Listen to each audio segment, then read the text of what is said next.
Le khalife général des Tidjanes appelle à des prières, des offrandes, à la cohésion sociale et un retour vers le Tout-Puissant pour faire face à la Covid-19 qui n'est rien d'autre qu'une malédiction, selon Babacar Sy Mansour que vous entendrez dans ce grand journal. 10 nouveaux décès, le Sénégal a franchi la barre des 500 morts. Plus de 200 nouvelles contaminations, dont près de 150 cas communautaires. Amnesty International, section Sénégal, réagit suite à l'interpellation de Boubacar Sèye par la police. Seydi Gassama, son directeur exécutif, demande la libération immédiate du président de Horizon Sans Frontières. Les actualités internationales, ce sera avec Georges Déthié Diop. Les sports, Cheikh Tidiane Diagne, les chantiers inachevés et en cours peuvent-ils résister à la crise économique et à la poussée épidémique de la Covid-19? On en parle d'un point de vue à partir de 12h35. À la technique de ce grand journal, il y a Alioune Ba, Yacine Pouy au digital. À la présentation et toujours avec un immense plaisir, Binta Diallo. Bienvenue à tous et à toutes.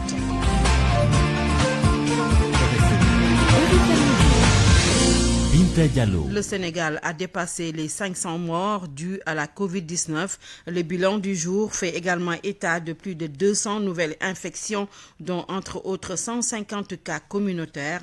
Docteur Mamadou Ndiaye, porte-parole du ministère de la Santé. Sur 2286 tests réalisés, 218 sont revenus positifs, soit un taux de positivité de 9,54%. Les cas positifs sont répartis comme suit. Nous avons 69 cas contacts suivis par nos services. Aucun cas importé n'a été enregistré au niveau de nos différentes portes d'entrée, aériennes, maritimes et terrestres.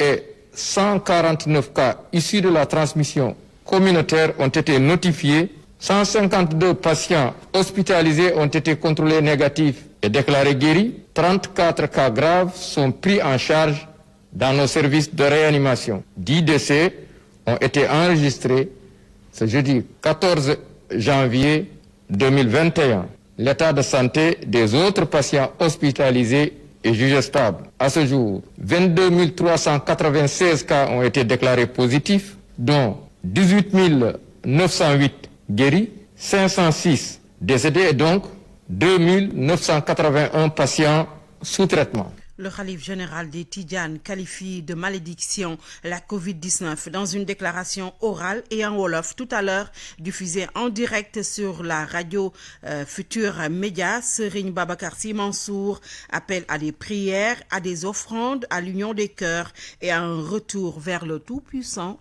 Synthèse Seydou Nourouba. Le khalife général des Tidjanes ne se pose pas trop de questions. La pandémie de Covid-19 est une malédiction et personne ne pourra la faire partir si ce n'est Dieu. Serigne Babacar Sy appelle tous les Sénégalais à implorer son pardon. Prions Dieu, retournons vers lui et implorons son pardon. Personne, quelle que soit sa richesse et son pouvoir, ne pourra éradiquer cette pandémie. Seul Dieu peut le faire. Demandez pardon à Allah, mais respectez les mesures barrières, sinon une troisième vague n'est pas à exclure. Selon le khalife général des Tidjanes, Serigne Babacar Sy n'a pas manqué de déplorer le comportement qu'il qualifie d'irresponsable et d'inacceptable de certains responsables pourtant censés apporter des solutions aux problèmes de ce pays. Des insultes venant de responsables de ce pays et de tous bords, c'est malheureux, alors que le Sénégal a besoin d'eux pour se redresser, pour des solutions. Mais quand on finit, on entend n'importe quoi, on ne sait plus où aller. Le khalife général des Tidjanes a terminé sa déclaration par des prières qu'il confie à chaque Sénégalais où qu'il soit. D'abord, que chacun fasse ce qu'on appelle la sadaqa ou l'aumône, 1 kilogramme de riz, 1 kilogramme de sucre et 1 litre d'huile, avant de passer aux prières. Astaghfirullah 111 fois, des prières sur le prophète, paix et salut sur lui, ou Salat al-Nabi 111 fois, Ya Kafi 111 fois, Ya Latifou 903 fois, avant de finir par Hasbunallahu wa ni'mal wakil 65 fois. L'appel de Dr Safietou Cham, priorité aux personnes vivant avec le VIH pour le vaccin contre la COVID-19, c'est parce que, argumente la secrétaire exécutive du Conseil national de lutte contre le sida, ils ont des comorbidités. Ces propos sont recueillis par Nafissatou Silla. Les personnes porteuses du VIH peuvent se faire vacciner contre la COVID-19. Donc les personnes vivant avec le VIH n'ont pas d'inquiétude à se faire. Elles sont éligibles au vaccin contre la COVID-19. Des pays en Europe l'ont commencé. En Allemagne, ils ont commencé à vacciner les personnes vivant avec le VIH avant même la population générale. Je dois dire que les personnes vivant avec le VIH peuvent être divisées en deux. Et il y a ceux qui ont une immunité qui est faible, donc qui sont directement éligibles parce que là, le VIH est considéré comme une comorbidité. Donc, c'est des personnes fragiles qui doivent être protégées, donc qui doivent être vaccinées en priorité. Mais celles d'entre les personnes vivant avec le VIH qui ont une immunité normale, donc qui sont comme vous et moi, seront éligibles si elles sont dans la tranche d'âge éligible. Et peut-être que quand on aura fini de vacciner les personnes vulnérables, ces personnes pourraient être vaccinées avant même les personnes saines de la population générale. Donc vraiment, il n'y a aucun problème à se faire et ces vaccinations se font en Europe. Ça a commencé en Allemagne, en France également. Les autorités vont commencer à vacciner les personnes vivant avec le VIH, certainement même avant la population générale. Pour freiner la propagation du virus dans le département de Tivaouane, une sensibilisation à l'endroit des populations a été lancée. Une initiative des groupements de femmes, les directeurs d'école, autorités municipales et chefs de village. C'est ce que nous dit Charanta Diop. Charanta Diop, nous allons nous rendre en attendant à Kaolack où l'inspection d'académie a offert près de 300 000 masques aux écoles. C'est parce que la situation est grave dans la région avec 600 cas positifs et plus de 50 morts.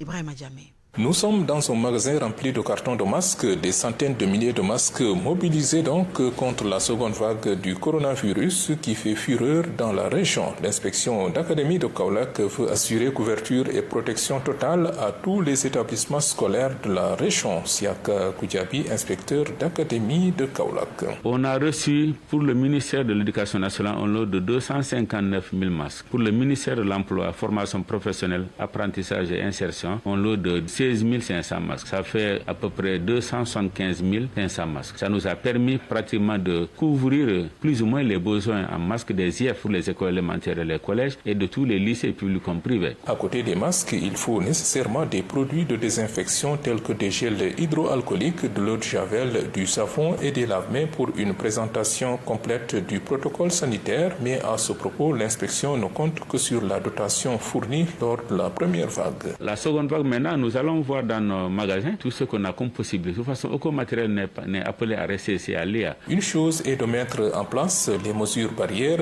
mais une autre est de travailler à les faire respecter. Nous allons continuer à surveiller le dispositif, nous, au niveau institutionnel, par des descentes régulières sur le terrain pour contrôler, superviser, surveiller le respect de l'effectivité de ces mesures barrières. Donc, en tout cas, nous exhortons tous à être vigilants, à être constamment en veille et en alerte. En plus de tous ces aspects mécaniques, l'inspection d'académie de Kaolack adopte aussi l'approche pédagogique dans le cadre de la lutte contre la pandémie et elle a demandé aux enseignants d'organiser des cours de leçons de vie dans toutes les écoles.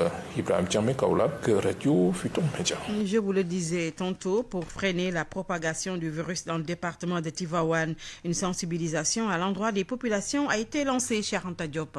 Le coronavirus continue sa progression à Thiès et Tivaouane. Les associations de femmes, les chefs de village de Morolan se sont mobilisés pour exposer les différentes mesures afin de lutter contre cette maladie. Mati Diagne, association sénégalaise d'appui pour le développement à la base. Donc ce sont les 3 activités qu'on va mener au niveau de cette zone en relation avec les groupements féminins de 5 villages. L'ICP qui va mener les sensibilisations. Il y a le village de Tivintangor, Pahamkoui 1, Pahamkoui 2, Palo et Ngikfal. La sensibilisation se fera dans tous les villages. Donc on va surtout centrer notre débat sur les mesures de prévention contre la COVID. Covid. Former les femmes sur la fabrication de savon et de javel pour respecter les mesures d'hygiène. L'infirmier chef de poste de Mont-Roland, Mamadou Aliou Diallo, se dit très inquiet par rapport au Covid qui a effectué un bond remarquable ces derniers jours au niveau du département de Tivaouane. Avec le recul de la deuxième vague, tout le monde a peur parce qu'il a trouvé que la population a baissé les gardes, a démystifié cette maladie alors que cette maladie est bel et bien existe.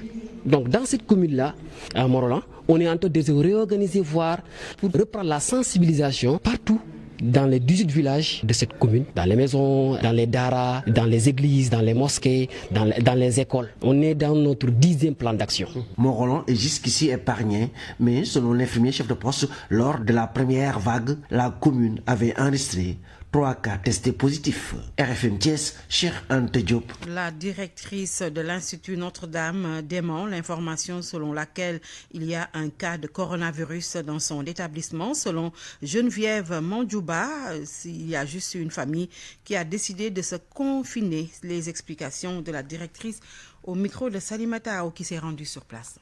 C'est un certain Omar Ndiaye qui m'a envoyé un message.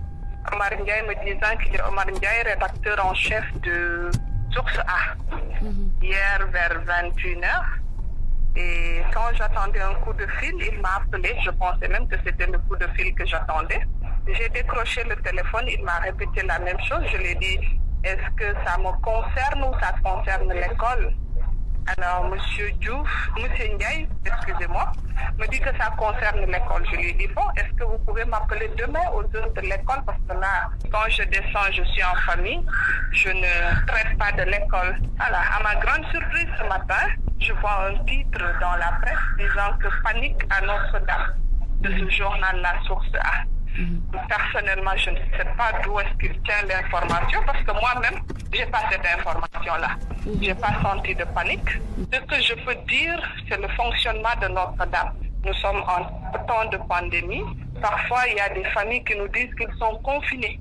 Confinés pour quelles raisons, on ne cherche pas à savoir. Puisqu'on est une école qui avait déjà expérimenté les cours en ligne, quand il y a un élève confiné, et on en a en ce moment, un élève confiné, il fait des cours en ligne. Il paraît au niveau de la réception, il y a 2-3 parents ou peut-être plus qui ont appelé parce qu'en ce moment, nous sommes en conseil pour les premières évaluations, les évaluations de révision qu'on a eu à faire. Va-t-on vers un élargissement du couvre-feu à d'autres régions? Cette hypothèse se dessine si l'on en croit Abdou Khafor Touré, membre de la task force républicaine. Selon la situation, plaide pour que le chef de l'État prenne des mesures restrictives dans des régions comme Diourbel et Kaolack. Abdou Khafor Touré, par ailleurs directeur général de la compagnie immobilière du Sahel, était l'invité de RFM Matin.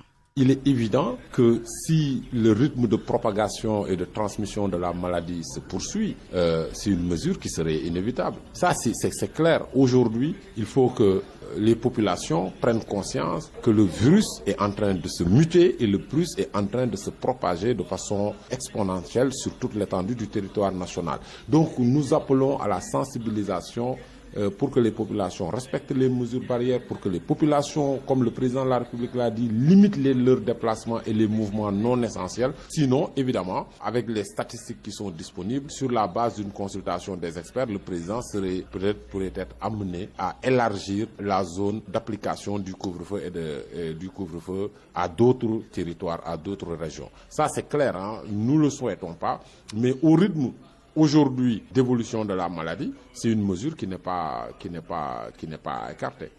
Est-ce imminent? Vous voyez les statistiques au quotidien, les statistiques qui progressent, les statistiques qui explosent à Touba, qui explosent à Kaolack. Si ça se poursuit, parce que les mesures du couvre-feu sont des mesures de protection des populations, sont des mesures de santé publique. Donc si la santé publique est menacée dans d'autres régions, évidemment, on va dans les prochains jours vers l'élargissement du couvre-feu dans d'autres régions. La menace est assez sérieuse pour qu'aujourd'hui, qu'on élargisse le couvre-feu vers d'autres régions, la région de Diourbel et la région de Kaolack notamment.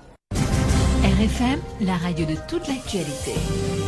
Nous Suivez le grand journal à 12h14 sur la radio de toute l'actualité. Amnesty International Sénégal choqué par l'interpellation du président de Horizon Sans Frontières. Pour Seydi Gassama, Boubacar Seye a le droit d'exiger la vérité sur la gestion des fonds alloués dans le cadre de l'immigration clandestine. Ce sont des méthodes d'un État policier, a dit le directeur exécutif de Amnesty Sénégal, qui demande par ailleurs la libération immédiate de Boubacar Seye. Il l'a dit à Mohamed Ali Mouba. Nous sommes choqués par la manière dont il a été interpellé. À sa descente d'avion, il a été donc interpellé à 2h du matin.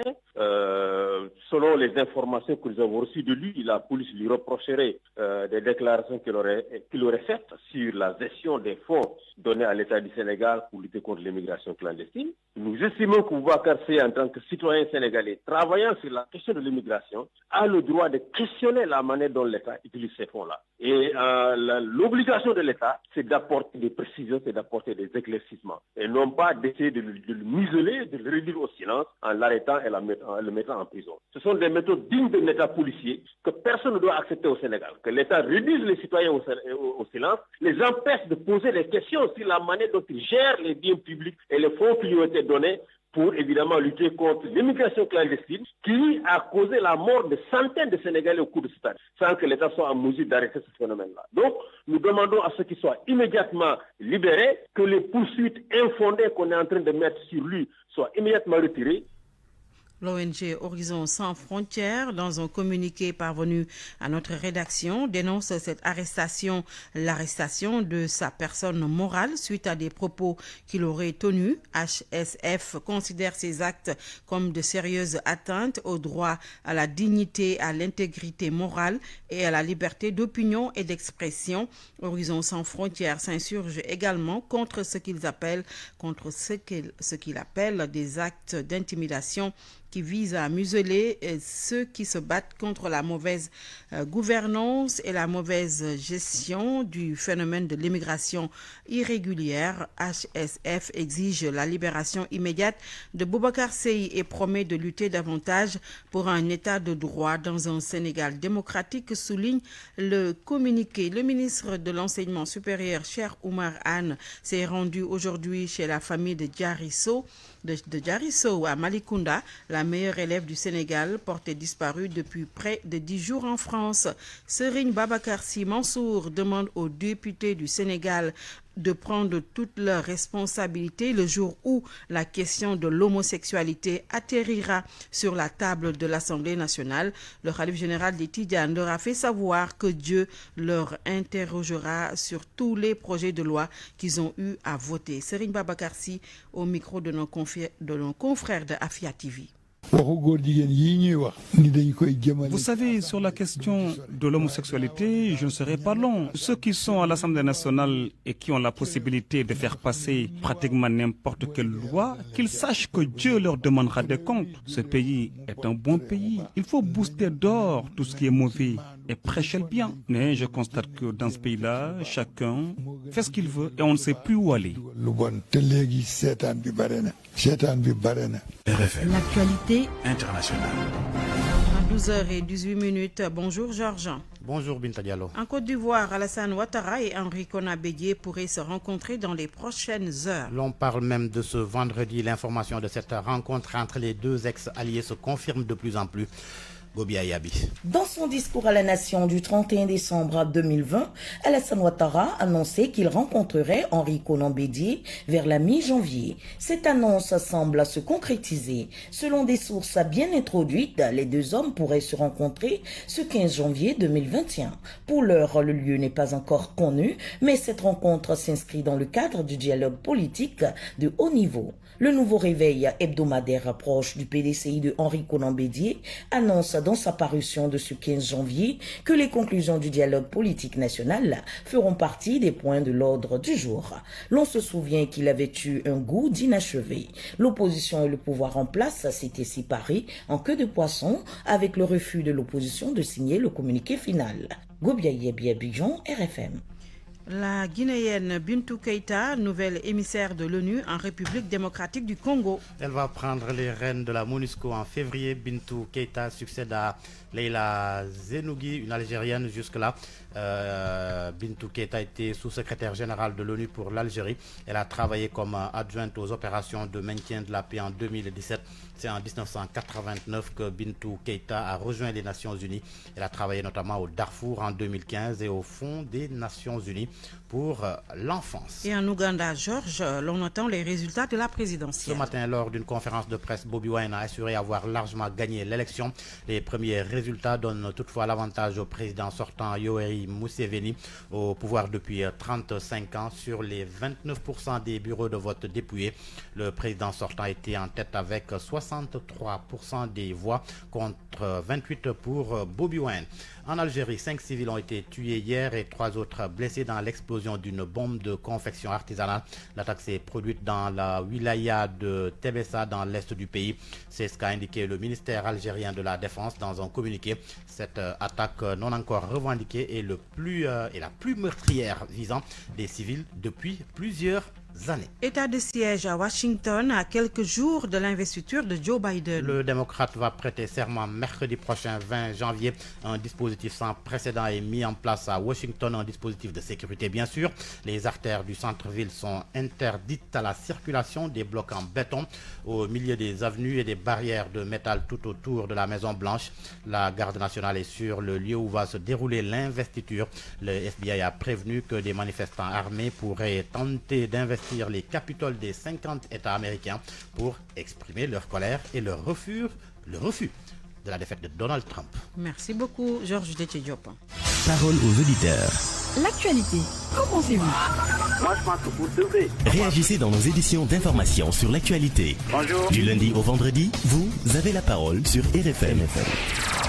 Les chantiers inachevés et en cours peuvent-ils résister à la crise économique et à la poussée épidémique de la Covid-19? On en parle d'un point de vue tout à l'heure avec Mbaye Aou, économiste financier, et un autre économiste, Idriss Abba. RFM Sport.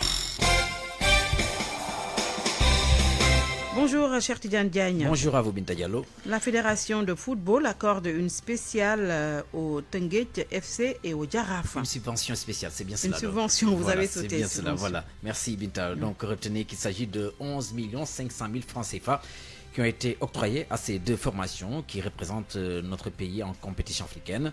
La fédération qui a réparti comme suit 7 millions pour Teungueth FC, 4 500 000 pour le Jaraaf de Dakar. 27 autres millions ont été donnés aux 26 clubs régionaux et un club de beach soccer dans le cadre de fonds de relance post-Covid. Et puis pour rester toujours dans ce sillage, Teungueth FC qualifié donc en phase de groupe de la Ligue des Champions devrait toujours bénéficier plutôt de la marque de sympathie et de soutien. L'ancien international basketteur viennois natif de Rufisque lance un appel aux Sénégalais pour aider la formation de Teungueth FC. On l'écoute. Je lance un appel à contribution pour aider l'équipe de Teungueth Football Club, récemment qualifiée pour la phase de poule de la Ligue africaine des champions. Après quand même 17 ans de disette de nos clubs sur le plan continental, une campagne africaine nécessite la mobilisation de beaucoup de moyens financiers. Et c'est le lieu pour moi de lancer cet appel en tant que sportif, en tant que natif de Rufisque, à tous les Rufisquois d'ici et de la diaspora, à tous les Sénégalais, à tous les sportifs aussi, aux entreprises privées, aux sociétés nationales, mais surtout au ministère des Sports et à l'État du Sénégal, à aider financièrement le Teungueth Football Club à faire face à ces clubs maghrébins qui, on sait, disposent de moyens colossaux et ainsi prétendre à la qualification pour les phases finales de cette Ligue africaine des champions. Début demain de la 3e journée de la Ligue 1. Et l'attraction, c'est le match de vente opposé, Diambar de Saly au Jaraaf de Dakar. Une belle rencontre en perspective au stade Ibrahima Boy à 16h, toujours ce samedi. AS Douanes y accueille Mbour Petite Côte. Au stade Ngalandou Diouf de Rufisque, c'est Teungueth FC qui joue contre la formation de Niary Tally. Au stade Alassane Djigo de Pékin, Dakar Sacré-Cœur y affronte la formation de Génération Foot. Dimanche, pour la suite des rencontres au stade Albouri Ndiaye de Louga, c'est le Niambour qui accueille le SNEPS Excellence de Thiès. À la tanière après Stade de Mbour, AS Pikine au stade municipal de Mbao. Union sportive de Gorée contre le Casa Sport de Ziguinchor. En Ligue 2 aussi, c'est la 3e journée qui va être entamée dès demain samedi. Thiès FC joue contre Port. Le derby oppose cependant Diawono de Fatick à EJ Fatick, c'est au stade Massensen. Dimanche, pour la fin de cette 3e journée, pour le compte de la Ligue 2, la Linguère de Saint-Louis accueille Amitié FC. Kermadior est en déplacement à Dakar pour jouer contre la Renaissance. À Mbour, c'est Demba Diop qui joue contre l'Union sportive de Wakam. Guédiawaye Football Club accueille Africa Promo Foot. La Sonacos de Diourbel joue contre le Dakar Université et Club Bida. Foot en Europe, cher Tidiane, la France d'abord. 20e journée de la Ligue 1, une seule rencontre au programme. Donc aujourd'hui, à partir de 20h, Montpellier joue contre AS Monaco qui occupe la 4e place au classement. En Allemagne, c'est la 20e journée qui débute dès ce soir, 19h30, Union de Berlin contre le Bayern Leverkusen. Derby romain ce soir en Italie pour le compte de la 18e journée. À 19h45, AS Roma 3e se frotte à la Lazio de Rome 8e. Le Milan AC domine la Serie A avec 3 points d'avance sur son dauphin, l'Inter de Milan, qui croise dimanche la Juventus de Turin, qui occupe présentement la 4e place au classement du Calcio Italien Bita. Merci beaucoup, cher Tidiane. Merci à vous. RFM, Presse du jour. Le travail et l'esprit d'équipe, voilà ce qui compte chez Beko. Être à l'écoute de vos préoccupations et vous offrir des solutions intelligentes, novatrices, qui vous simplifient la vie, voilà la clé du succès de Beko, qui a persuadé 447 millions de foyers à nous faire confiance. Beko, numéro 1 de l'électroménager en Europe, partenaire de votre quotidien. Jusqu'au 31 janvier 2021, toute la gamme Beko est en fait chez Electronic Corp avec des remises exceptionnelles. Electronic Corp, partenaire des grandes marques. Electronic Corp et sa gamme Beko, numéro 1 de l'électroménager en Europe, vous offre votre revue de presse. Que présente Georges Détidiop. Le coronavirus à l'école. L'Institut Notre-Dame enregistre un cas. Source A informe qu'un élève de l'établissement a été testé positif et 2 autres sont suspectés d'avoir contracté le virus. Selon mon confrère, l'information a été jusque-là verrouillée pour qu'elle ne fuite pas. Une situation qui inquiète les parents. Normal sans doute parce que, de l'avis du journal, ça devient de plus en plus compliqué au Sénégal. Notre pays a enregistré hier 7 nouveaux décès, soit au total 496 morts, 38 cas graves et 295 tests positifs. Et face à la gravité de la 2e vague, le khalife général des Mourides est monté au créneau. L'Observateur rapporte à sa page 2 que Mbaki Oufay, son représentant à Dakar, a transmis son message aux populations de la capitale. Il a appelé les fidèles à plus de vigilance en adoptant les gestes barrières, mais surtout à se conformer aux directives édictées par les autorités sanitaires. Santé toujours, l'AS s'intéresse ce matin à la gratuité de la prise en charge des hémodialysés. Le journal indique qu'au moment où l'État vante les mérites de la couverture maladie universelle qui est censée prendre en charge gratuitement les séances de dialyse, il faudrait plutôt éclairer la lanterne des Sénégalais sur les tenants et aboutissants de cette gratuité qui, en réalité, n'est qu'un slogan politique. Pourquoi le télétravail peine à s'imposer au Sénégal alors qu'il est favorisé dans le monde par la pandémie du coronavirus? Dans le témoin, des spécialistes apportent leurs éclairages. Ils évoquent globalement l'environnement au Sénégal qui, à leurs yeux, n'est pas propice pour le télétravail, d'où une impossible généralisation de cette pratique à tous les secteurs. Cette enquête de l'ANSD sur le programme d'aide alimentaire d'urgence. Le quotidien national Le Soleil fait savoir que l'étude renseigne que 93,8% des ménages ont exprimé leur satisfaction quant à la qualité et la quantité des produits distribués. À la une de Enquête et du journal Les Échos, l'affaire de la disparition en France de Diary Sow. Le mystère, peut-on lire à la première page de Enquête. Et si Diary nous avait parlé dans son livre, s'interroge Les Échos. En effet, les 2 journaux plongent leurs lecteurs dans le premier roman de Diary Sow sous le visage d'un ange. L'histoire d'une jeune fille énigmatique, égoïste, manipulatrice, souligne Enquête. Les Échos renseignent que dans l'ouvrage, elle décrit la douleur interne que cachait l'héroïne Aline. Les sentiments tuent, les émotions terraient, entre autres. Aline, disait-elle, en avait un peu marre de ne jamais connaître l'amour, marre de ne jamais être l'objet de reconnaissance et de fierté. Mais quel lien entre le personnage du livre et son auteur? Le journal rappelle les propos de Diary Sow. Elle avait confié, je la cite, « C'est une histoire fictive, mais des gens qui me connaissent peuvent reconnaître des fragments de ma vie. » Tout laisse encore perplexe selon le journal Les Échos. Les recherches en tous les cas se poursuivent en France. À Kolda, la gendarmerie a arrêté hier le guide de la secte Mbaké Rouhou Daoudaba est en garde à vue pour détournement de mineurs mineure de 14 ans, informe l'Observateur. Ce que confirme Libération. Selon l'Obs, la fille serait kidnappée pendant plus d'1 an et d'autres mineurs non encore identifiés ont été trouvés sur place.